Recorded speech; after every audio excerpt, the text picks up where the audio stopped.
Mis padres disfrutaron su cena de lujo y esperaban que yo pagara. Sentada en esa mesa del restaurante más exclusivo de la ciudad, observé cómo mi madre cortaba su filete de $500 mientras mi padre ordenaba la tercera botella de vino de 1,200. Al otro lado de la mesa, Melissa Oliveira, la amante de mi padre durante los últimos 3 años, reía como si fuera parte de la familia. Nadie me había preguntado si podía pagar esta cuenta del restaurante. Simplemente asumieron que lo haría, como siempre.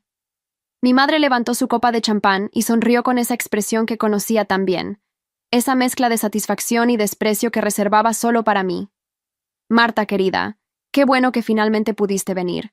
Has estado tan ocupada últimamente. Ocupada. Esa era su forma de decir que yo trabajaba 60 horas semanales como enfermera, mientras ellos vivían de la herencia de mi abuela. La herencia que se suponía era para mi educación, pero que ellos habían tomado cuando cumplí 18 años. Melissa se inclinó hacia adelante, sus joyas caras brillando bajo las luces del restaurante de lujo. Tu madre me ha contado tanto sobre ti. Debe ser difícil trabajar en el hospital con esos horarios terribles. Su tono era condescendiente, como si me compadeciera. Esta mujer que había destruido el matrimonio de mis padres, que había sido la razón de innumerables peleas y traición familiar, ahora me hablaba como si fuéramos amigas. Mi padre ni siquiera me miraba.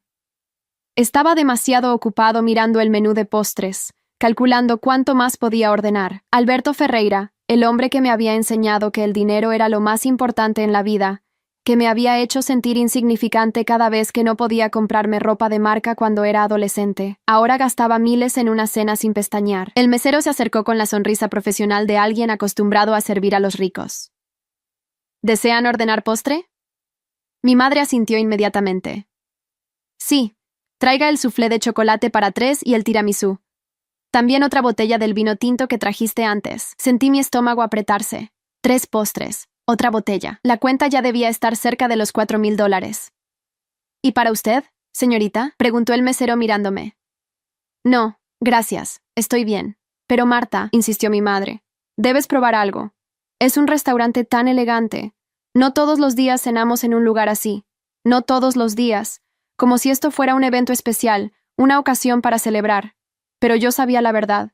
Esta era una trampa, otra forma de manipularme, de hacerme sentir culpable si me negaba a pagar. Hace 3 meses, mi madre me había llamado llorando. Marta, necesito verte. Es importante. Es sobre tu padre. Había ido a su casa inmediatamente, preocupada de que algo malo hubiera pasado. En cambio, encontré a mi madre perfectamente bien, sentada en su sala con café y galletas caras. Tu padre y yo queremos hacer las paces contigo, había dicho. Sé que las cosas han estado tensas, pero eres nuestra única hija. Queremos reconstruir nuestra relación. Yo había querido creerle. Después de años de distanciamiento, de llamadas ignoradas y cumpleaños olvidados, parte de mí todavía deseaba tener una familia normal. Así que acepté. Empezamos a vernos una vez al mes para café, luego para almuerzos ocasionales, y cada vez, sin falta, yo terminaba pagando la cuenta. Pero esto era diferente. Esto era una venganza disfrazada de reunión familiar. El mesero regresó con los postres y la nueva botella de vino. Mi madre probó el soufflé y cerró los ojos con placer exagerado. Delicioso, absolutamente divino. Melissa, debes probarlo. Melissa tomó su tenedor y también probó, haciendo los mismos sonidos de apreciación falsos. Las dos actuaban como si estuvieran en un teatro, interpretando papeles que habían ensayado. Mi padre finalmente habló. Marta, tu madre y yo hemos estado hablando. Creemos que es hora de que madures y entiendas cómo funciona el mundo real. Sus palabras me golpearon como una bofetada. ¿Madurar? Yo trabajaba turnos de 12 horas, pagaba mi propio apartamento, mis propias cuentas. Mientras tanto, ellos vivían en una casa que mi abuela había pagado, gastando dinero que nunca habían ganado. ¿Qué quieres decir con eso?, pregunté, manteniendo mi voz tranquila. Tu actitud, continuó él, tomando otro sorbo de vino. Siempre tan seria, tan enfocada en el trabajo. La vida es más que solo trabajar. Necesitas aprender a disfrutar, a vivir un poco. Miré a Melissa, quien asintió como si las palabras de mi padre fueran sabiduría profunda. Este hombre que había abandonado emocionalmente a su familia, que había traído a su amante a cenas familiares, ahora me daba lecciones sobre cómo vivir. El mesero apareció nuevamente. ¿Café? ¿Licores? Mi madre pidió café especial y 2 tipos de licor diferentes. Yo calculaba mentalmente. La cuenta ya debía estar en $5,000, tal vez más. Y todavía faltaba la propina. Observé a mi familia. Realmente los observé por primera vez en meses. Mi madre con su vestido de diseñador nuevo. Mi padre con su reloj Rolex que yo nunca había visto antes. Melissa con su collar de diamantes. «Hay algo que necesitamos decirte», dijo mi madre, limpiándose delicadamente la boca con la servilleta de lino. «Tu padre y yo estamos pensando en mudarnos a una casa más grande. Hemos encontrado una propiedad hermosa cerca de la costa. Por supuesto, necesitaremos ayuda con el pago inicial. Un pago inicial. Querían que les diera dinero para una casa nueva mientras yo vivía en un apartamento de un dormitorio con goteras en el techo. ¿Por qué me están diciendo esto?», pregunté. «Porque eres nuestra hija», respondió mi padre como si fuera obvio. «La familia se ayuda mutuamente». Este era el momento. Esta era la razón por la que me habían traído a este restaurante de lujo, rodeada de meseros elegantes y otros comensales ricos. Querían presionarme, hacer que me sintiera obligada a ayudarlos. Pensaron que la humillación pública de negarme sería suficiente para que cediera, pero lo que ellos no sabían era que yo había estado preparándome para este momento durante meses. Desde aquella primera comida donde pagué la cuenta, había empezado a investigar. Contraté a un contador para revisar las finanzas de mis padres, para entender exactamente qué habían hecho con el dinero de mi abuela. Y lo que descubrí me enfermó. No solo habían tomado mi herencia, sino que la habían despilfarrado en lujos innecesarios, en regalos caros para Melissa, en viajes extravagantes. «Tengo algo que mostrarles», dije, sacando mi teléfono de mi bolso. «Pero creo que deberíamos terminar de cenar primero». Mi madre frunció el ceño ligeramente, confundida por mi tono. El mesero trajo la cuenta en una carpeta de cuero elegante. La colocó en el centro de la mesa, equidistante entre todos nosotros. Nadie se movió para tomarla. Todos me miraban, esperando que yo hiciera lo que siempre hacía, tomar la cuenta y pagar sin queja. Tomé la carpeta y la abrí. $5,743. Una cifra obscena para una sola cena. Mi madre sonrió, satisfecha. Melissa se recostó en su silla, relajada. Mi padre ya estaba preparándose para levantarse, pero yo no saqué mi tarjeta de crédito. En cambio, cerré la carpeta y la empujé hacia mi padre. «Esta es tu cuenta», dije tranquilamente. «Tú invitaste. Tú pagas». El silencio que siguió fue absoluto. Mi padre me miró como si hubiera hablado en otro idioma. «¿Disculpa? Escuchaste bien. Ustedes organizaron esta cena. Ustedes ordenaron todo esto. Ustedes pagan».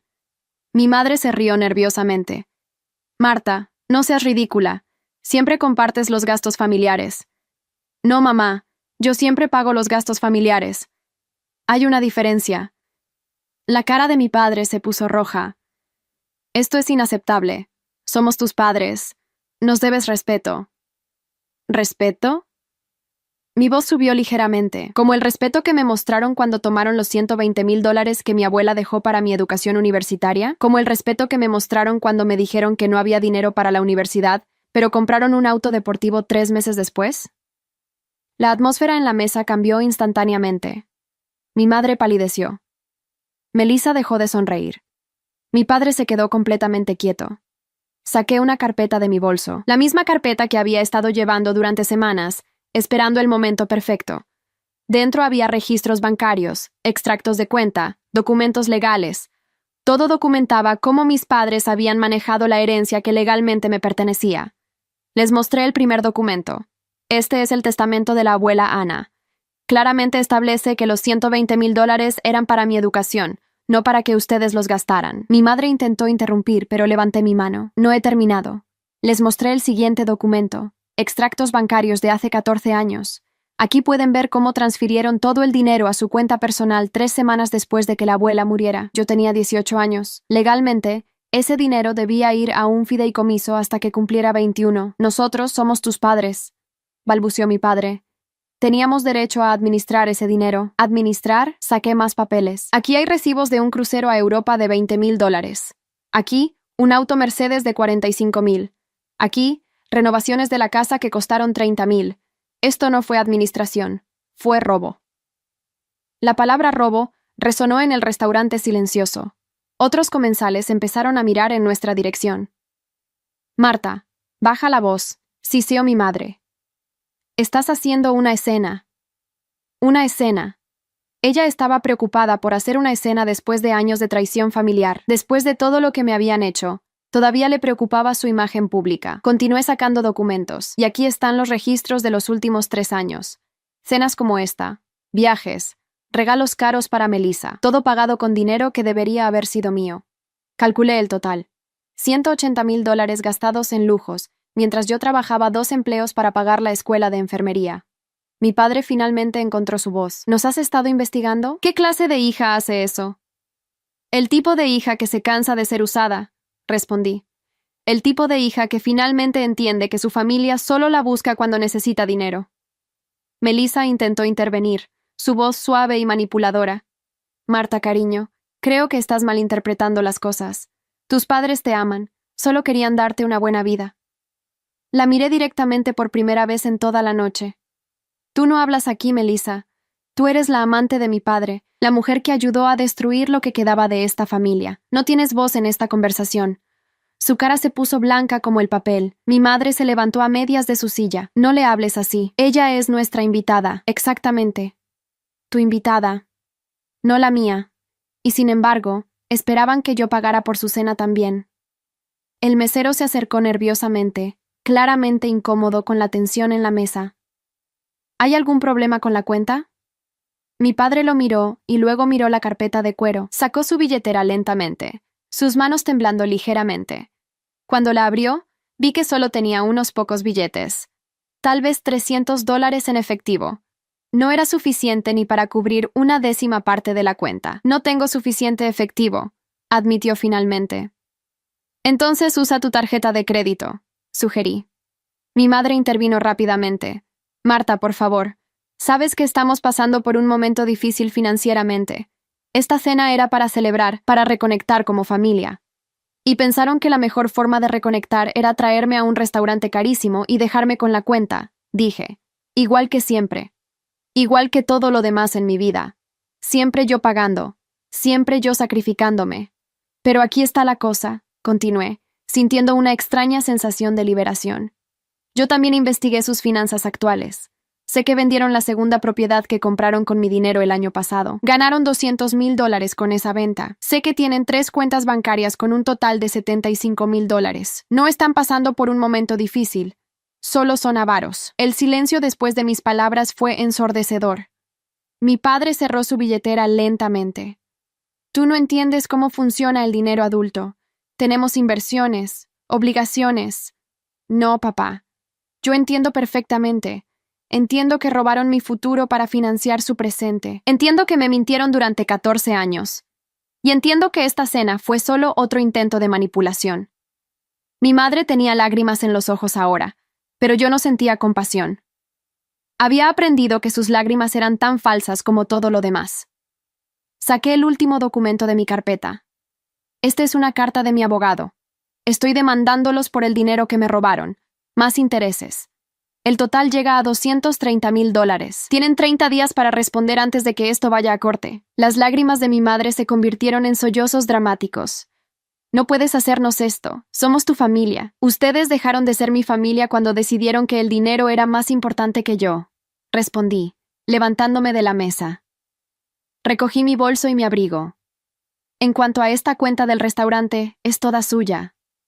Fue su celebración, su cena de lujo, su decisión traer a Melissa. Disfrútenla. Y con respecto a la casa nueva que quieren comprar, les sugiero que usen el dinero que tienen en lugar de intentar sacar más de mí. Porque no van a recibir ni un centavo más. Nunca más. Empecé a caminar hacia la salida del restaurante cuando mi padre gritó detrás de mí. Marta, regresa aquí ahora mismo. Me detuve y me di vuelta una última vez. Adiós, papá. Adiós, mamá. Salí del restaurante de lujo sin mirar atrás. Afuera, el aire fresco de la noche golpeó mi cara. Tomé una respiración profunda, sintiendo como si hubiera estado conteniendo la respiración durante años. Mi teléfono empezó a sonar inmediatamente. Era mi madre. No contesté. Seguía sonando mientras caminaba hacia mi auto. Me senté en el asiento del conductor por varios minutos, solo procesando lo que acababa de pasar. 14 años de rabia, resentimiento y dolor habían salido en esa cena. 14 años de sentirme menos que, de sentirme usada, de sentirme como si mi único valor fuera mi cuenta bancaria. Todo había terminado en una sola noche. Mi teléfono mostró 16 llamadas perdidas cuando finalmente lo revisé. Todas de mis padres. Ninguna las devolví. Las semanas que siguieron a esa cena fueron un torbellino de emociones contradictorias. Por un lado, sentía una libertad que nunca había experimentado. Por otro, había momentos en los que la culpa me golpeaba como una ola inesperada. Después de todo, habían sido mis padres durante 32 años. Pero cada vez que la duda aparecía, recordaba la carpeta en mi escritorio, los documentos que probaban su traición familiar, y la culpa desaparecía. Mi abogado, el licenciado Martín Sousa, me llamó 3 días después de la cena. Marta, tus padres contrataron un abogado. Quieren negociar. Era de esperarse. ¿Qué están ofreciendo? $30,000 como acuerdo total. Dicen que es todo lo que pueden pagar. Me reí. Un sonido amargo que me sorprendió a mí misma. 30,000 cuando me deben más de 200. No hay acuerdo. Vamos a juicio si es necesario. ¿Estás segura? Preguntó Martín. Los juicios pueden ser largos y costosos. Y públicos. Tu familia estará expuesta, lo sé, pero necesito esto. No es solo por el dinero, es por justicia. Es para que sepan que no pueden seguir usándome. Martín suspiró. Entonces preparémonos para la guerra. Porque eso es lo que será. Tu padre ya está llamando a familiares, tratando de ponerlos en tu contra. Ya había empezado. Esa misma tarde recibí una llamada de mi tía Margarida, la hermana menor de mi madre. Marta, ¿cómo pudiste hacerle esto a tus padres? Tu madre está devastada. No durmió en días. Tía, ¿ella te contó lo que hicieron con el dinero de la abuela Ana? Sé que hubo un malentendido, pero demandar a tu propia familia es horrible. No fue un malentendido. Ellos robaron $120,000 que legalmente me pertenecían. ¿Te contaron eso? Hubo silencio del otro lado. Marta, seguro hay una explicación razonable. Siempre hay 2 lados en cada historia. Tía Margarida, te voy a enviar los documentos. Puedes revisarlos tú misma. Después decidirás quién está siendo horrible aquí. Colgué antes de que pudiera responder. Esa noche le envié copias de todos los documentos a cada miembro de la familia que pudo haber sido contactado por mis padres. Mi tía, mis primos, incluso la hermana de mi padre. Si iban a difamarme, al menos lo harían conociendo la verdad completa. Las respuestas fueron variadas. Algunos familiares no respondieron en absoluto. Otros enviaron mensajes cortos de apoyo. Pero mi prima Madalena, hija de la tía Margarida, me llamó directamente. Marta, acabo de revisar los papeles que enviaste. No puedo creer que tus padres hicieran esto. Es peor de lo que pensaba. Siempre supe que tío Alberto era complicado, pero esto. ¿Sabías algo? Pregunté. No específicamente, pero ahora que lo veo escrito, recuerdo cosas. Como cuando tu mamá se quejaba de que no tenías dinero para la universidad, pero 2 meses después estaban renovando toda la cocina. O cuando tu papá decía que estaban apretados económicamente, pero llegaba con un Rolex nuevo. Todos esos detalles que uno ignora porque es familia. Exactamente. Y ahora que finalmente estoy haciendo algo al respecto, soy yo la mala. Madalena hizo una pausa. No eres la mala, Marta. Eres la valiente. Lo que hiciste en ese restaurante, confrontarlos así. Yo nunca tendría ese coraje. No fue coraje, fue desesperación. Estaba cansada de ser la que siempre perdía. La demanda avanzaba lentamente. Martín me explicó que estos casos podían tomar meses, incluso años. Mientras tanto, mis padres intensificaron su campaña de difamación. Mi madre publicó en redes sociales sobre hijas ingratas y corazones rotos. Mi padre le contó a quien quisiera escuchar que yo había tenido un episodio psicótico y lo había acusado falsamente de robo. Melissa, por supuesto, actuaba como la víctima secundaria, la pobre mujer atrapada en un drama familiar horrible. Pero algo interesante empezó a pasar. Mientras más hablaban mis padres, más gente empezaba a hacer preguntas. ¿Por qué Marta haría estas acusaciones si no fueran verdad? ¿Dónde está el dinero de la herencia? ¿Por qué no pueden simplemente demostrar que usaron el dinero apropiadamente? Las grietas en su narrativa empezaron a aparecer. Un mes después de la cena, recibí una llamada de un número desconocido. Casi no contesté, pero algo me hizo responder. ¿Marta Ferreira? Preguntó una voz de mujer que no reconocí.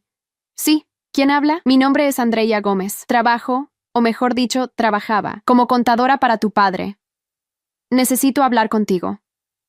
Me senté derecha inmediatamente. ¿Sobre qué? Sobre registros financieros que creo que tu abogado querrá ver.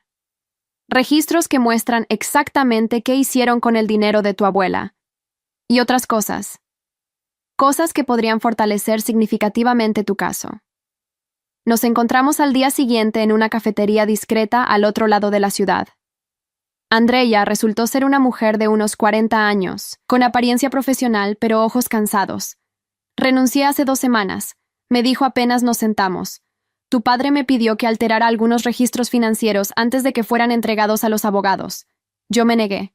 Me despidió inmediatamente. Lo siento, dije sinceramente. No lo sientas.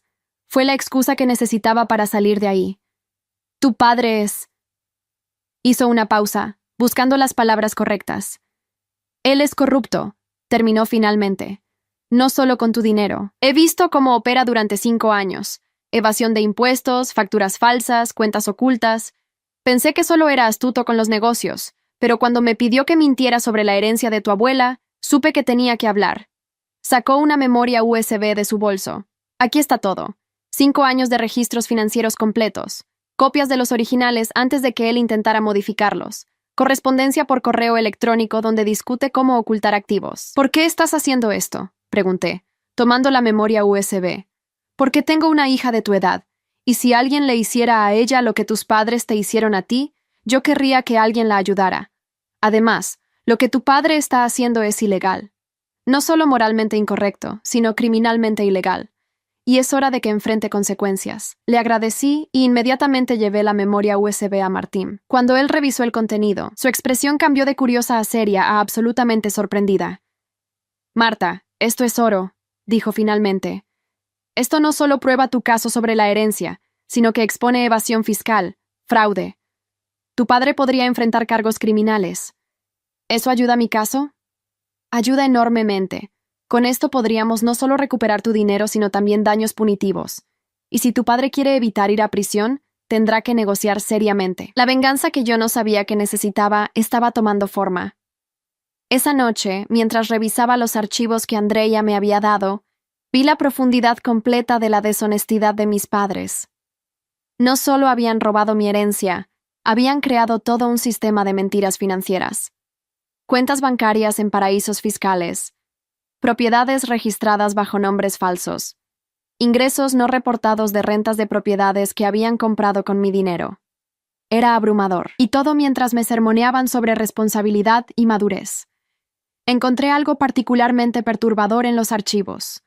Correos electrónicos entre mi padre y Melissa de hace 4 años, cuando recién habían empezado su relación. En uno de ellos, mi padre escribía: Marta es demasiado ingenua para darse cuenta de lo que hicimos con el dinero. Mientras la mantengamos a distancia y la hagamos sentir culpable por no visitarnos más, nunca preguntará por los detalles financieros. Melissa había respondido: Es perfecto. Una hija que trabaja mucho y no hace preguntas. Puedes usar eso a tu favor. Habían planeado todo. La distancia emocional, la culpa, la manipulación. Todo había sido intencional. Todo diseñado para mantenerme en la oscuridad, mientras ellos disfrutaban del dinero que me habían robado. La rabia que sentí en ese momento era diferente a cualquier cosa que hubiera experimentado antes. No era caliente y explosiva como en el restaurante. Era fría, calculada, determinada. Ellos habían jugado un juego largo conmigo. Era hora de que yo jugara uno mejor. 2 semanas más tarde, Martín me llamó con noticias. El abogado de tus padres quiere reunirse. Dice que tienen una oferta mejorada. Nos reunimos en la oficina de Martín, un espacio elegante con vistas a la ciudad. El abogado de mis padres, un hombre mayor llamado Micael Santos, llegó solo. Marta, empezó, su tono conciliatorio. Tus padres están muy arrepentidos de cómo se han desarrollado las cosas. Quieren resolver esto amigablemente. ¿Cuál es la oferta?, interrumpió Martín, sin tiempo para juegos. $100,000, más una disculpa formal. A cambio, Marta retira la demanda y todos firmamos un acuerdo de confidencialidad. No. La palabra salió de mi boca antes de que pudiera pensarla. Micael parpadeó. ¿Disculpa? Dije no. Mi demanda es por 230,000 más intereses, y no habrá acuerdo de confidencialidad. Lo que hicieron será público. Marta, intervino Martín suavemente. Tal vez deberíamos discutir esto en privado. No hay nada que discutir. Ellos robaron mi futuro. 100,000 no cubren ni la mitad, Y quiero que todos sepan qué clase de personas son. Micael se aclaró la garganta. Debes entender que si esto va a juicio, será doloroso para todos. Tu familia será expuesta. Tú serás interrogada. Habrá humillación pública. Que así sea. Si eso es lo que se necesita para obtener justicia, lo acepto. Micael miró a Martín como buscando ayuda. Mi cliente ha sido muy claro en sus instrucciones, dijo Martín. O pagan el monto completo o vamos a corte. Además, agregué, sacando una copia de los archivos que Andreia me había dado. Tenemos evidencia de evasión fiscal, fraude y ocultamiento de activos. Si realmente quieren evitar que esto se ponga peor para mis padres, sugiero que reconsideren su oferta. La cara de Micael palideció mientras hojeaba los documentos. ¿Dónde obtuviste esto? De alguien que se cansó de ser cómplice de sus crímenes. Micael guardó los papeles rápidamente. Necesito consultar con mis clientes. Tienes 48 horas, dijo Martín. Después de eso, estos documentos van a las autoridades fiscales. Micael salió de la oficina casi corriendo. Cuando la puerta se cerró, Martín me miró con algo que parecía respeto mezclado con preocupación. ¿Sabías que mencionando las autoridades fiscales acabas de escalar esto a nivel criminal? Lo sé. ¿Y estás preparada para eso? Para que tu padre posiblemente vaya a prisión. Pensé en la pregunta.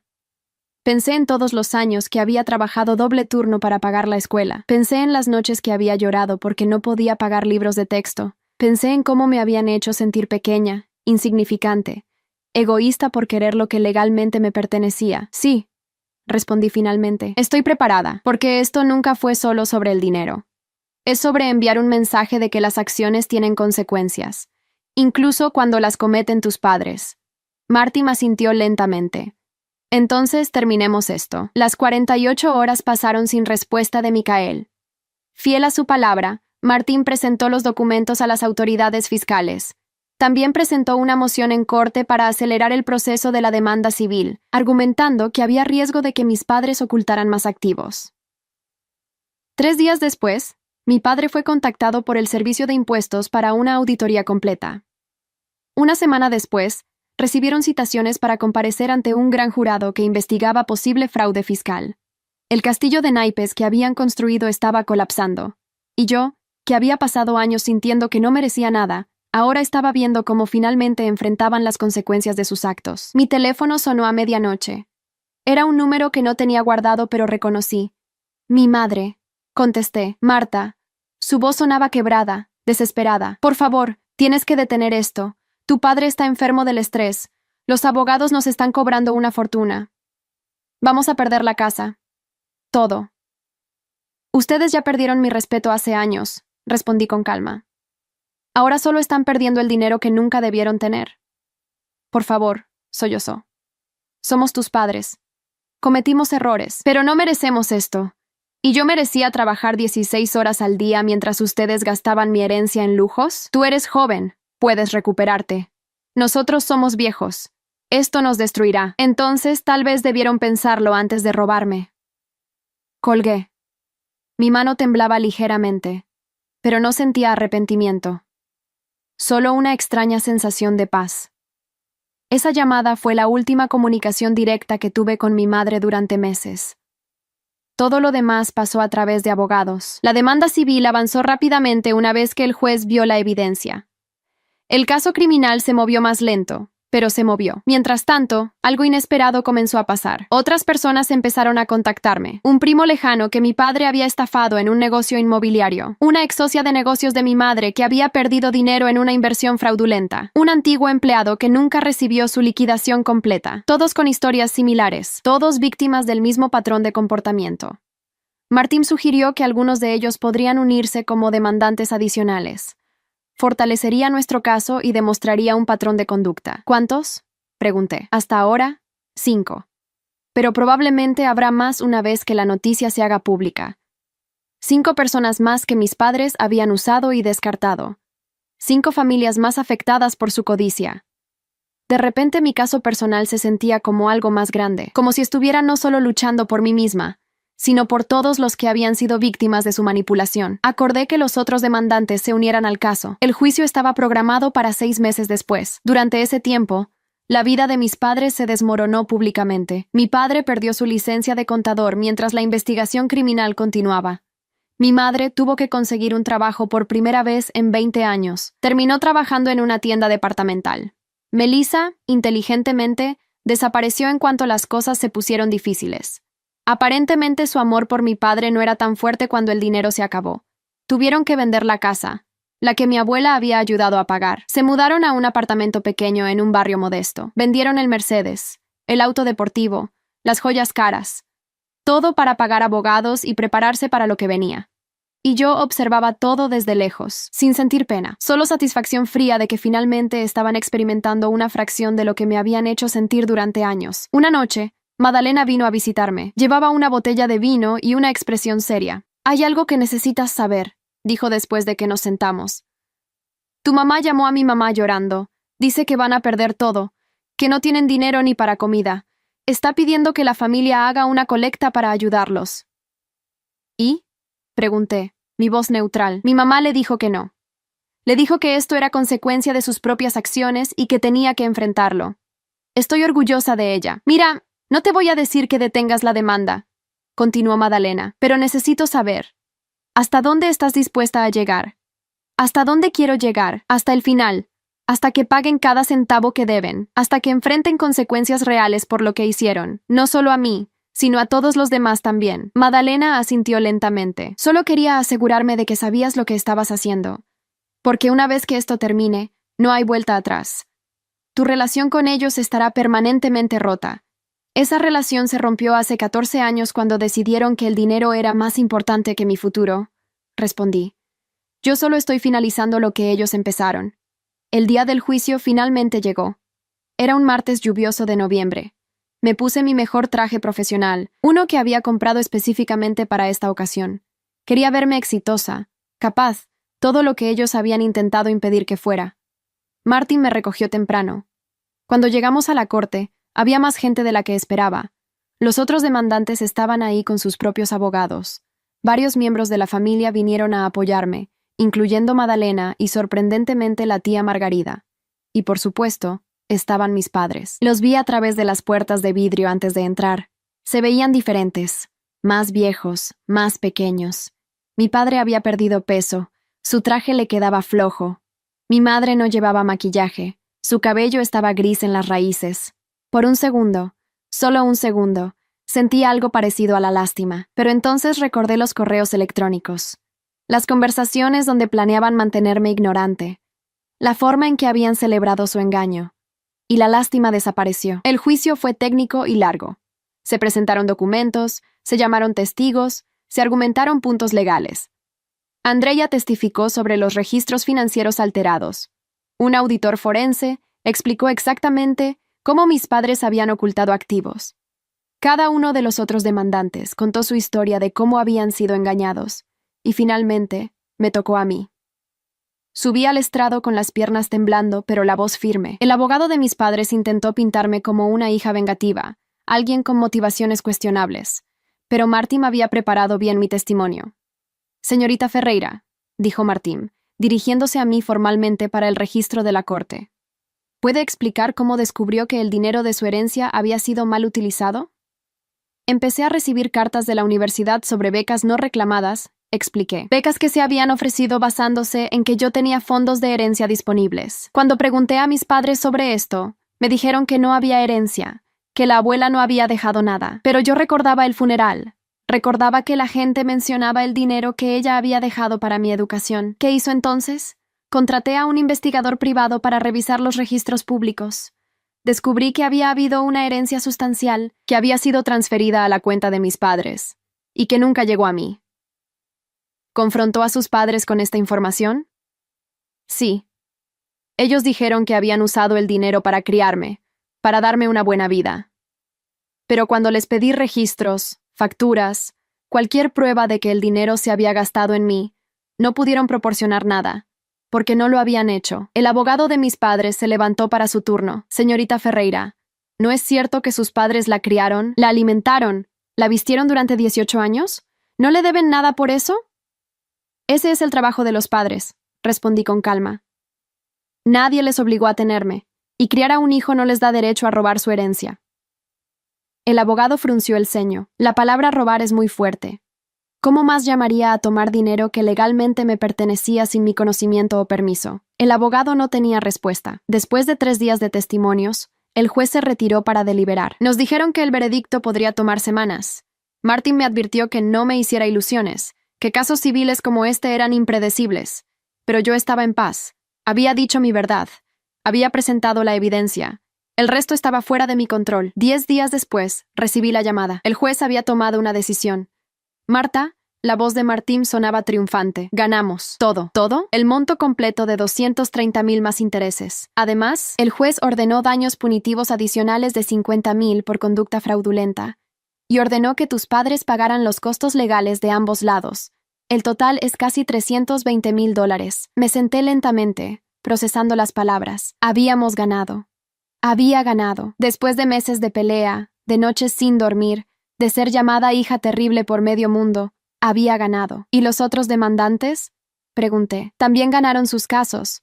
El juez fue muy claro en su sentencia. Dijo que tus padres habían mostrado un patrón de comportamiento fraudulento y que era hora de que enfrentaran consecuencias significativas. Marta, esto es una victoria total. Colgué el teléfono y me senté en silencio por mucho tiempo.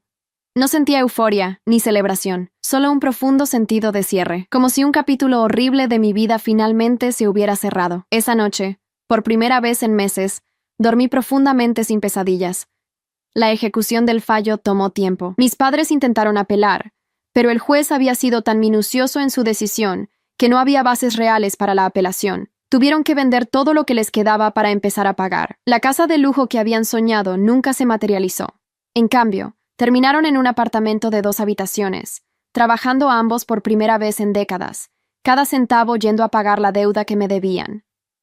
El caso criminal tomó más tiempo, pero eventualmente también tuvo resolución. Mi padre fue condenado a 2 años de prisión por evasión fiscal y fraude, aunque con una sentencia suspendida siempre que continuara pagando las restituciones ordenadas. Significaba que mientras pagara, no iría a prisión. Pero si se atrasaba aunque fuera un pago, iría directo a la cárcel. Era una espada de Damocles permanente sobre su cabeza. Mi madre evitó cargos criminales cooperando con las autoridades, pero su reputación estaba destruida. 6 meses después de la sentencia final, me mudé a un nuevo apartamento, uno más grande, en un mejor barrio, no porque necesitara el espacio, sino porque podía. Porque por primera vez en mi vida, tenía seguridad financiera real. Usé parte del dinero de la sentencia para abrir una cuenta de ahorros sólida. Invertí otra parte inteligentemente y doné $50,000 a un fondo de becas para estudiantes de enfermería sin recursos. El dinero que mis padres me habían robado finalmente ayudaría a alguien a lograr lo que yo había tenido que luchar tanto para conseguir.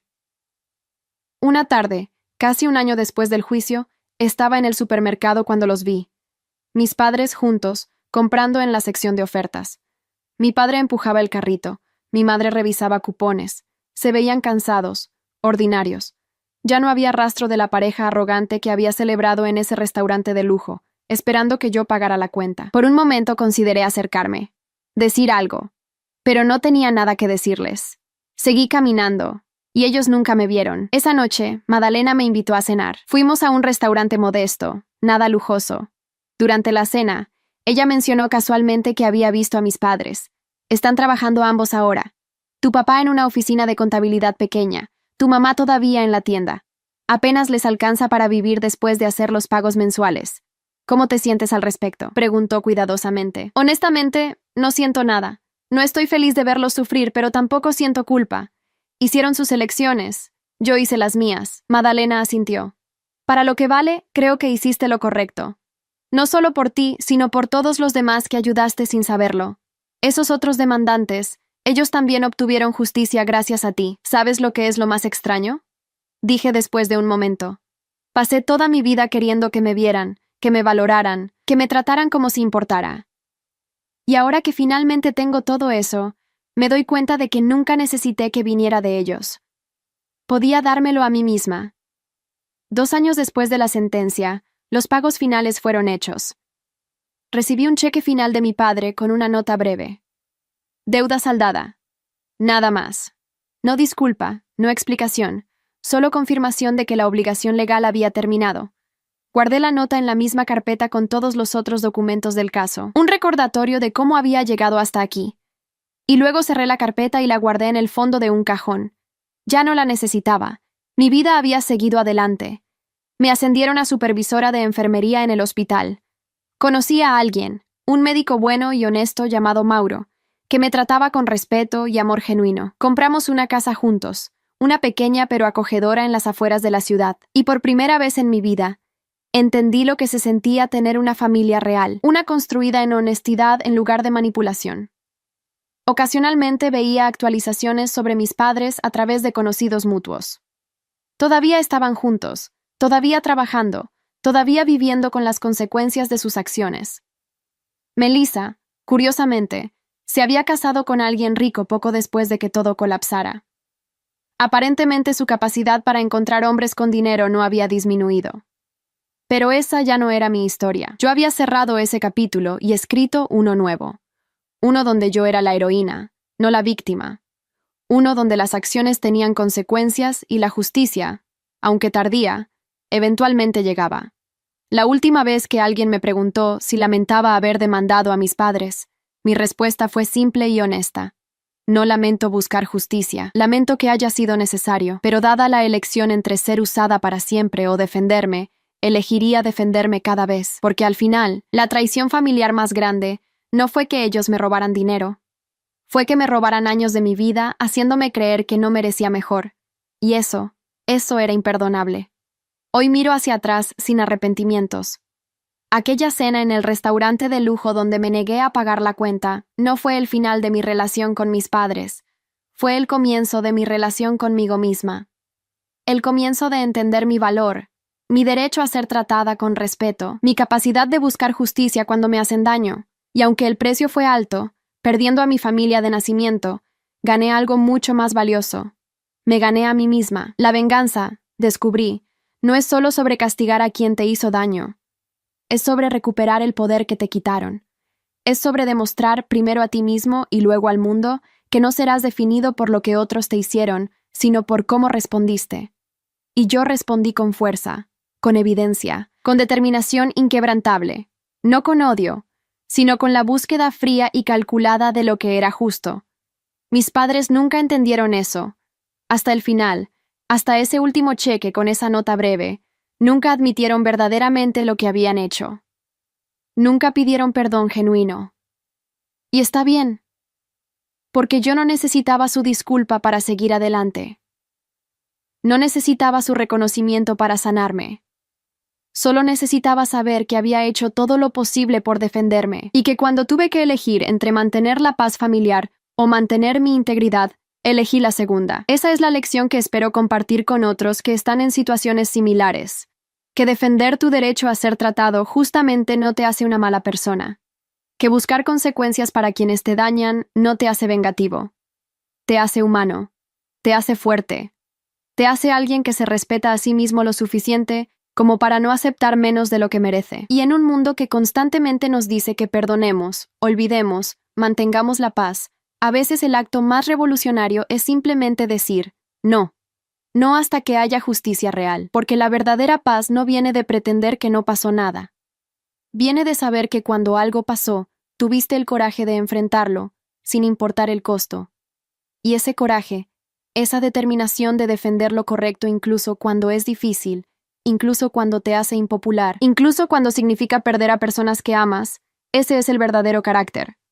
Esa es la verdadera fuerza. Y esa es la persona en la que me convertí el día que me negué a pagar esa cuenta del restaurante y decidí que merecía mejor.